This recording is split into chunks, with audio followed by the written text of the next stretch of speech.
పెట్టి మోసం చేసిన వాళ్ళను లెక్క పెట్టి మడత పెట్టి తప్పకుండా మళ్ళీ ప్రజల్లో వాళ్ళకు బుద్ధి చెప్పవలసిన బాధ్యత మన మీదనే ఉన్నది. ఏం అన్యాయం చేసింది పార్టీ? ఏం అన్యాయం జరిగింది నీకు? ఎందుకు పోయినావు పార్టీ మారి అంటే సమాధానం లేదు. ఇంకా గమ్మత్తు, నాకు ఆశ్చర్యం అనిపించింది. మొన్న కూర్చోరా అయ్యా, లేటుగా వచ్చుడు ఎందుకు డిస్టర్బ్ చేసిన, కూర్చో. అయితే నాకు గమ్మత్ ఎక్కడ అనిపించిందంటే, ఆ మంత్రి ఉన్నాడు ఒక ఆయన, శ్రీధర్ బాబు అని, చాలా తెలివిగా మాట్లాడుతుండే ఆయన, అతి తెలివి. ఏమంటుండే తెలుసా? ఇద్దరు బీఆర్ఎస్ ఎమ్మెల్యేలు కొట్లాడుకున్నారు, మమ్మల్ని అంటుర్రు మధ్యలో అని శ్రీధర్ బాబు మాట్లాడుతుండు. నేను ఒక్కడే అడుగుతున్నా శ్రీధర్ బాబును, అతి తెలివి ప్రదర్శిస్తున్న మంత్రి గారు, ఇలా శేర్లింగంపల్లి ఎమ్మెల్యే మావోడు గాడు మీ ఓడే అంటున్నావు నువ్వు. సరే, నువ్వు చెప్పింది ఒక్క నిమిషం నిజమే అనుకుందాం. మరి ఆయనకు కండువా కప్పిన సన్నాసేవాడు?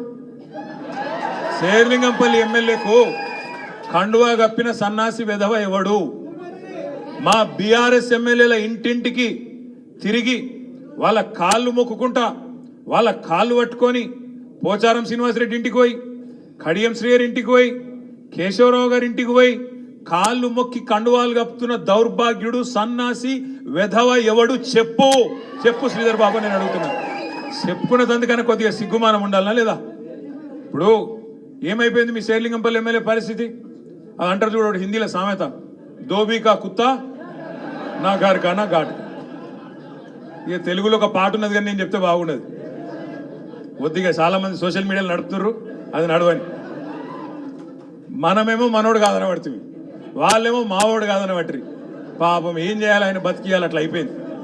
నన్ను అన్నాడో రోజు మా సబితక్క సునీతక్క నాయనగా కూర్చున్నారు, నేను అసెంబ్లీలో మాట్లాడుతుంటే ముఖ్యమంత్రి అంటాడు, ఇగో ఆ అక్కలను నమ్ముకుంటే నీ బతుకు జూబ్లీ బస్ స్టాండ్ అవుతుంది అన్నాడు. నన్ను ఏదో అక్కలను ఇన్సల్ట్ చేసుకుంటా, ఆడబిడ్డలను అవమానించుకుంటా ఇష్టం వచ్చినట్టు ఒరిలిండు. ఇలా నేను అడుగుతున్నా, ముఖ్యమంత్రి చెప్పు దమ్ముంటే, నువ్వే చేర్చుకున్నావు కదా ఇంటింటికి తిరిగి 10 మందిని. ఇలా ఏమైంది వాళ్ళ బతుకు? జూబ్లీ బస్ స్టాండ్ అయింది. ఆ 10 మంది ఎమ్మెల్యేల బతుకు జూబ్లీ బస్ స్టాండ్ అయింది. నువ్వు కాదని పడుతుంది, మేము కాదని పడబట్టి. రేపు ప్రజలు కూడా చీకొడతారు, బుద్ధి పక్కా చెప్తారు. ఎందుకు భయం? ఎందుకు భయం? ఇంటింటికి తిరిగి నువ్వే చేర్చుకుంటువి, ఇలా నువ్వు కాదని పడుతుంది. ఎందుకు భయం?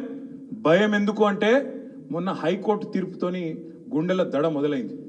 ఎక్కడ ఉప ఎన్నికలు వస్తాయో, ఎక్కడ వీళ్ళందరి విషయంలో మళ్ళీ ఎన్నికలు రాక తప్పదు, వచ్చినప్పుడు ఖచ్చితంగా ప్రజలు బుద్ధి చెప్తారు. కాబట్టి వీళ్ళని ఎట్లన్నా కాపాడుకోవాలి అనే ఉద్దేశంతో పదవుల కోసం ఇవాళ నీతి బాహ్యమైన రాజకీయం ముఖ్యమంత్రి ఆయన మంత్రులు చేస్తూ ఉన్నారు.